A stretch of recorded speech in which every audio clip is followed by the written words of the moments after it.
Dalam dialah kami mendapat bagian yang dijanjikan. Kami yang dari semula ditentukan untuk menerima bagian itu sesuai dengan maksud Allah, yang di dalam segala sesuatu bekerja menurut keputusan kehendak-Nya, supaya kami yang sebelumnya telah menaruh harapan pada Kristus boleh menjadi puji-pujian bagi kemuliaan-Nya. Efesus 1 ayat 11 dan 12. Orang-orang percaya di Efesus tampaknya telah kehilangan kesadaran yang jelas tentang siapa mereka sebagai orang Kristen. Telah tawar hati, sejalan dengan apa yang telah ditegaskannya sebelumnya. Paulus ingin sekali lagi memperkuat identitas mereka sebagai orang Kristen. Orang-orang beriman bukanlah korban dari keputusan yang sembarangan dan sewenang-wenang oleh berbagai dewa atau kekuatan astral. Mereka adalah anak-anak Allah dan memiliki akses ke banyak berkat melalui Kristus berdasarkan nasihat dan keputusan kekal Allah. Itu adalah tujuan, nasihat, dan kehendak Allah yang dikerjakan dalam hidup mereka sejalan dengan rencana Allah yang lebih luas lagi untuk mempersatukan segala sesuatu di dalam Kristus. Mereka mungkin memiliki keyakinan yang tak tergoyahkan dalam kedudukan mereka di hadapan Allah dan dalam berkat-berkat yang Dia sediakan. Hidup mereka harus menyerukan pekabaran dari Efesus 1 ayat 3-14. Terpujilah Allah dan Bapa Tuhan kita, Yesus Kristus. Bandingkan penggunaan gagasan bagian yang ditentukan dalam Efesus 1 ayat 11, 14, dan 18. Menurut Anda, mengapa gagasan ini penting bagi Paulus? Pernahkah Anda menerima bagian yang ditentukan oleh kematian seseorang? Mungkin seorang kerabat meninggalkan Anda harta yang berharga atau sejumlah besar uang. Dalam pandangan Paulus, berdasarkan kematian Yesus, orang Kristen telah menerima jaminan bagian kita dari Allah dan menjadi bagian yang ditentukan bagi Allah. Dalam perjanjian lama, umat Allah terkadang dianggap sebagai milikmu sendiri atau milik yang ditetapkan. Pengertian menjadi milik pusaka Allah ini jelas dalam Efesus 1 ayat 18 dan kemungkinan merupakan makna dari istilah yang sama dalam Efesus 1 ayat 11 yang kemudian akan diterjemahkan di dalam Dia kami mendapat bagian.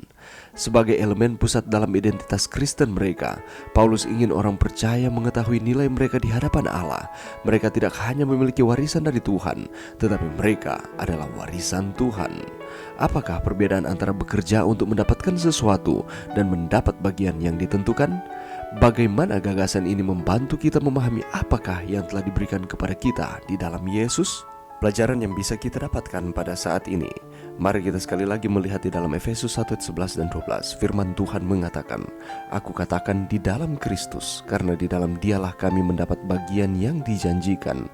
Kami yang dari semula ditentukan untuk menerima bagian itu sesuai dengan maksud Allah, yang di dalam segala sesuatu bekerja menurut keputusan kehendak-Nya, supaya kami yang sebelumnya telah menaruh harapan pada Kristus boleh menjadi puji-pujian bagi kemuliaan-Nya."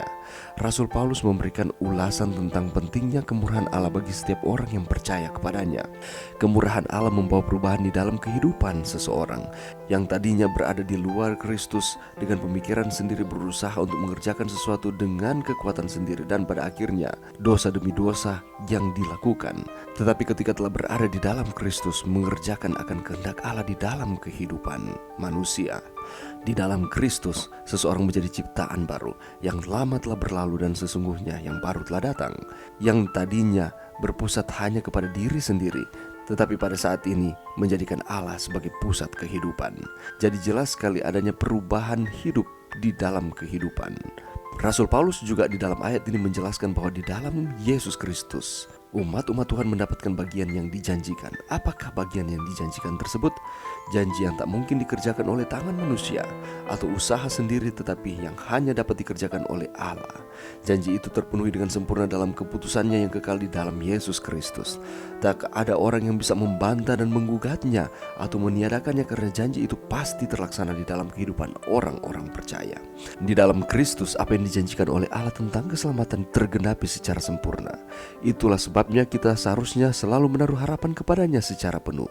Di setiap situasi, kondisi, keadaan kehidupan kita, apakah kita menghadapi goncangan yang datang silih berganti, seharusnya tidak menggoyahkan kita sebagai umat-umatnya dari pengharapan kepada Kristus. Oleh karena itu, Rasul Paulus mengatakan bahwa kita yang telah menaruh harapan kepada Kristus boleh menjadi puji-pujian bagi kemuliaan-Nya.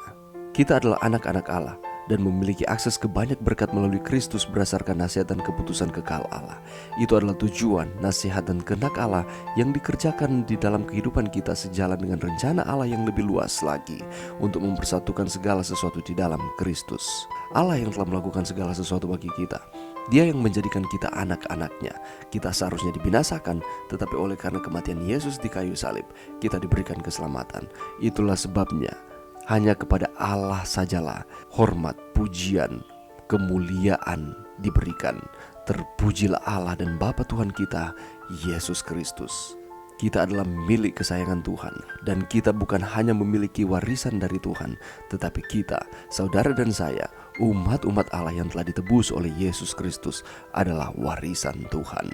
Mari kita hidup dalam memuliakan keagungan Tuhan di dalam setiap kehidupan kita. Apapun kondisi kehidupan kita saat ini, ingatlah bahwa kita adalah anak-anak Allah, warisan Tuhan. Marilah kita memuliakan Allah di dalam setiap kehidupan kita. Karena kewarganegaraan kita bukan di dunia ini, tetapi dalam kerajaan sorga. Mari berdoa. Terima kasih Tuhan atas firman-Mu pada saat ini. Terima kasih karena Allah melakukan segala sesuatu dalam kehidupan kami. Yesus mati di kayu salib untuk keselamatan kami. Itulah sebabnya Tuhan, bantu kami untuk kami dapat hidup di dunia ini dalam memuliakan Tuhan di dalam segala hal. Ini doa kami di dalam nama Yesus. Amin.